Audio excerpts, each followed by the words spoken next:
இது மகிமை நேரம். இயேசு கிறிஸ்துவின் இனிய நாமத்தினால் மகிமை டிவி நேயர்களை மீண்டும் சந்திப்பதில் மிக்க மகிழ்ச்சி அடைகிறேன்.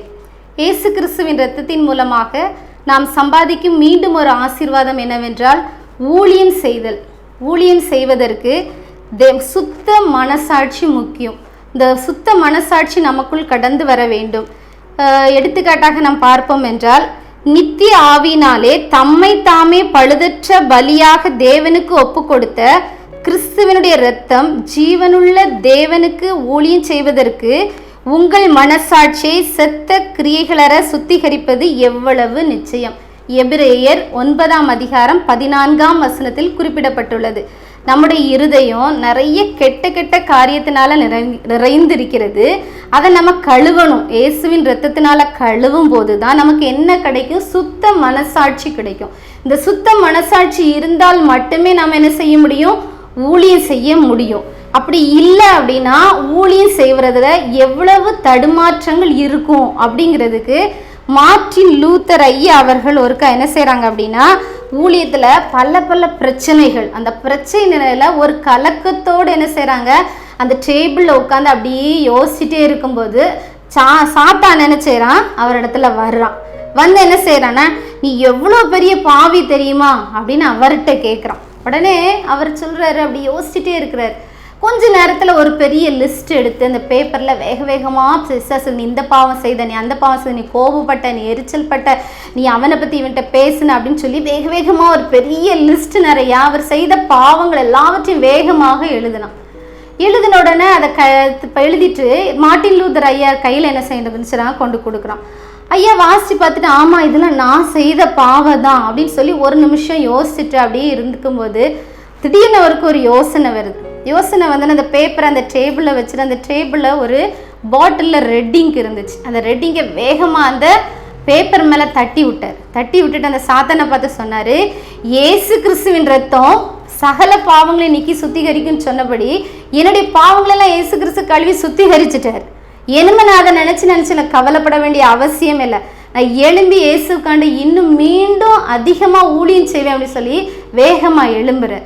சத்துரு அந்த இடத்துல வந்து என்ன செஞ்சுட்டான், சாத்தான் விட்டு ஓடியே போயிட்டான். இந்த நாளிலும் நமக்கு வந்து நிறைய நேரம் நமக்கு ஒரு கலக்கத்தின் ஆவி. சில நேரம் நம்முடைய வேலைகளில், தொழிலில், நம்ம சில காரியங்களை நம்ம செய்யும்போது நமக்கு ஒரு கலக்கத்தின் ஆவி, பயத்தின் ஆவி. சரி, போகிற இடத்துல இயேசுவை பற்றி நம்ம சொல்கிறதுக்கு நிறைய வாய்ப்பு கிடைக்கும். ஆனால் நம்ம பயப்படுவோம். சின்ன ஊழியம் நம்ம அவன் ஃப்ரெண்டுக்கிட்ட நம்ம சொன்னாலும் இயேசுவை பற்றி அதுவும் ஊழியம்தான். நம்ம மேடையில் ஏறி பிரசங்கம் பண்ணால் தான் ஊழியம்னு கிடையாது. எப்போல்லாம் வாய்ப்பு கிடைக்கோ இயேசுவை பற்றி நாம் சொல்லும்போது அது ஒரு பெரிய ஊழியம். அந்த ஊழியத்தை நம்ம செய்யும் போது பிசாசு நிறைய ஒரு குழப்பத்தை நம்ம மனசில் கொண்டோம். ஒன்றால் முடியாது, நீ உன் பிஸ்னஸில் இப்படி செஞ்ச, நீ வேலை பார்க்குற இடத்துல நீ இப்படி செஞ்ச, அந்த பிள்ளைங்கிட்ட இப்படி பேசின, அவங்க பேசின, அப்படி நம்மளை குழப்பத்தை கொண்டு வரும்போது அந்த குழப்பத்தின் ஆவி நம்மை விட்டு நீங்க வேண்டுமானால் இயேசுவின் ரத்தத்தினால நம்ம கழுவப்பட வேண்டும். அப்படி கழுவப்படும் போது நமக்கு என்ன கிடைக்கும்? சுத்த மனசாட்சி நம்மளை என்ன செய்யும்?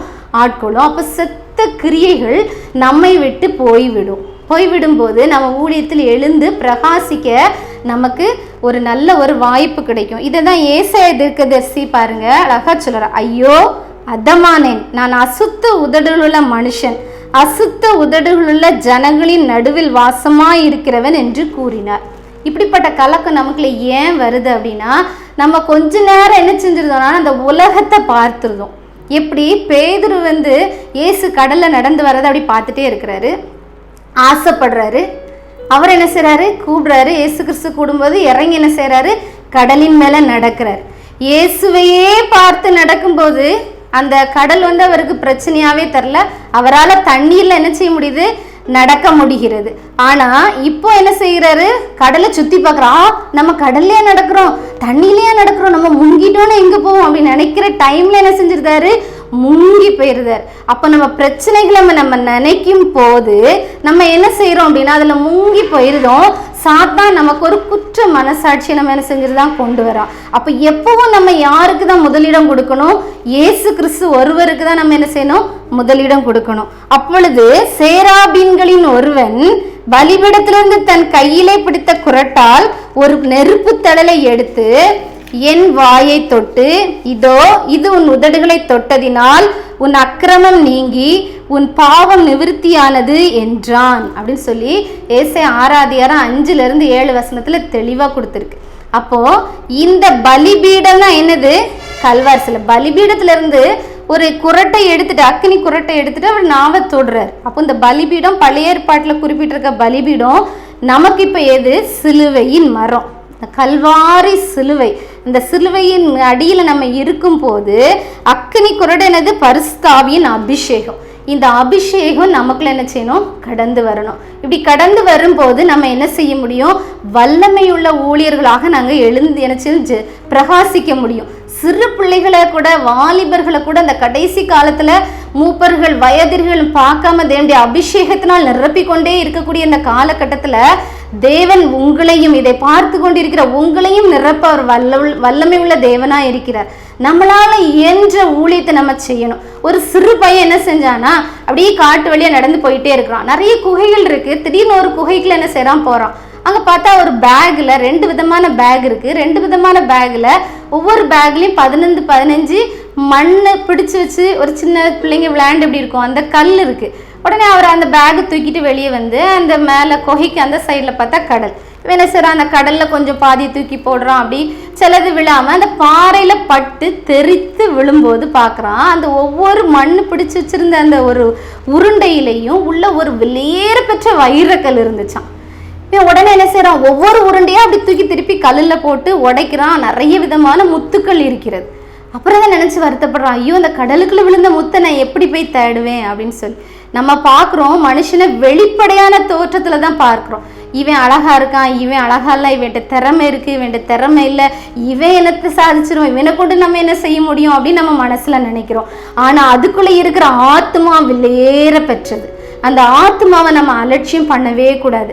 அந்த ஆத்மாவை நம்ம பார்க்கும்போது நம்ம ஊழிய பாதையில் எந்த தடுமாற்றம் இல்லாம என்ன செய்ய முடியும்?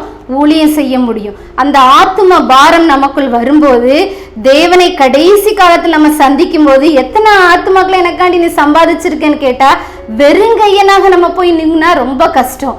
நம்ம அழதான் வேண்டியது இருக்கும். நம்மளால முடிந்த ஆத்துமாக்களை நம்ம தேவனுக்காக ஆதாயப்படுத்தும் போது தேவன் நம்மில் சந்தோஷப்படுவார். ஏன்னா அதுக்காக தான் இயேசு கிறிஸ்து உங்களுக்காகவும் எனக்காகவும் சிலுவையில தம்முடைய சொந்த இரத்தத்தை என்ன செஞ்சாரு? விலைக்கரையமாக கொடுத்தார். இந்த ஆசீர்வாதத்தை சுதந்திரித்துக் கொள்றதுக்கு நமக்கு உதவி செஞ்சார். அப்ப நம்ம என்ன செய்யணும்? இயேசுவே எனக்கு உம்முடைய ஊழிய வாஞ்சையும் தாகத்தை தரும். நான் ஒவ்வொருத்தரையும், என்னுடைய பக்கத்து வீட்டுக்காரங்க, என் சத்துருக்களை கூட நான் எப்படி பார்க்கணும்? இயேசுவே அவங்களுக்குள்ள இருக்கிற விலையேற பெற்ற ஆத்மாவை நான் பார்த்து அதை சுதந்திரித்துக்கொள்ள எனக்கு பலன் தாரும். ஏசப்பா, நாங்கள் உம்முடைய சிலுவையின் மரத்தடியில் நாங்கள் வந்து நிற்கிறோம். கல்வாரி சிலுவையை நாங்கள் நோக்கி பார்க்கிறோம். எங்களுக்காண்டி மரித்தீர், உயிர்த்தீர், இன்னும் ஜீவனோடு இருக்கிறீர். அதை நாங்கள் நினைவு கூர்ந்து இயேசுவே எங்களை நீங்கள் வழி நடத்துங்க. இந்த பாதையில் அழைத்து கொண்டு வந்த தேவன் நீர். எனக்கு என் மனதில் அந்த சிந்தனையை கொண்டு வந்தீங்க, அதை செயலாற்ற எனக்கு பலன் தாருன்னு கேட்போம். இப்போ அனைவரும் முழங்கால் படியிட்டு ஜெபிப்போம். அன்புள்ள ஏசப்பா, இந்த அருமையான வேலைக்காக நமக்கு நன்றி செலுத்துகிறோம். இந்த நேரத்தில் தகப்பனே, தம்முடைய வாழ்க்கையும் உடைய ஊழியத்துக்காக ஒப்பு கொடுக்கிற ஒவ்வொரு பிள்ளைகளையும் உடைய கருத்தில் தருகிறோம். நீர் ஊழியத்தின் மேல் எவ்வளோ வாஞ்சி உள்ள தேவன் ராஜா. இந்த பூமியில என்னை சுற்றி திரியும் போது 3 வருஷ காலமாக ஓய்வில்லாமல் ஊழியம் செய்தீரே அப்பா. அந்த ஊழியத்தை நீர் எங்களிடத்தில் எதிர்பார்க்கிறீர் தகப்பனே. அந்த ஊழியத்தை செய்கிற அர்ப்பணிக்கிற ஒவ்வொரு இதயங்களையும் நீர் கண்ணோக்கி பார்க்கும்படிக்கா ஜெபிக்கிறோம். அவங்களுடைய வாஞ்சி நீர் நிறைவேற்றும்படிக்கா ஜெபிக்கிறோம். அதை தடையா இருக்கிற சத்துருவின் கிரியைகள், போராட்டங்கள், மன கலக்கங்கள் எல்லாம் நீங்கும்படி என் தேவனுடைய வல்லமையின் கரம் பிள்ளைகளை தொடும்படிக்கா ஜெபிக்கிறோம். தேவனுடைய வல்லமை இப்பொழுதே அந்த வீட்டிற்குள் கடந்து செல்லும்படிக்கா ஜெபிக்கிறோம். சோர்ந்து பலனற்று இருக்கிற பிள்ளைகளை தூக்கி விடும்படிக்கா ஜெபிக்கிறோம். தேவ ஆவியானவரை கடந்து செல்லும்படிக்கா ஜெபிக்கிறோம். நீரே எடுத்து பலப்படுத்துவீராக, பயன்படுத்துவீராக தகப்பனே. உம்மை நோக்கி நாங்கள் பார்க்கிறோம். நாங்கள் வெட்கப்பட்டு போவதில்லை ராஜா. சத்ருவான எங்களை விட்டு ஓடி போனவன் ராஜா. நீர் காலின் கீழே வைத்து நசுக்கி ஜெயமெடுத்த தேவன். இந்த நேரத்திலே பிள்ளைகள் தகப்பனே தூசியாகிய குப்பையிலிருந்து எழும்பி மீண்டும் பிரகாசிக்க உதவி செய்வீராக. இது அப்படி செய்கிறதற்காக நமக்கு நன்றி செலுத்துகிறோம். எல்லா துதி கன மகிமை மக்கே செலுத்துறோம். இப்ப இயேசு கிறிஸ்துவின் ஜெபிக்கிறோம் நல்ல பிதாவே, ஆமேன்.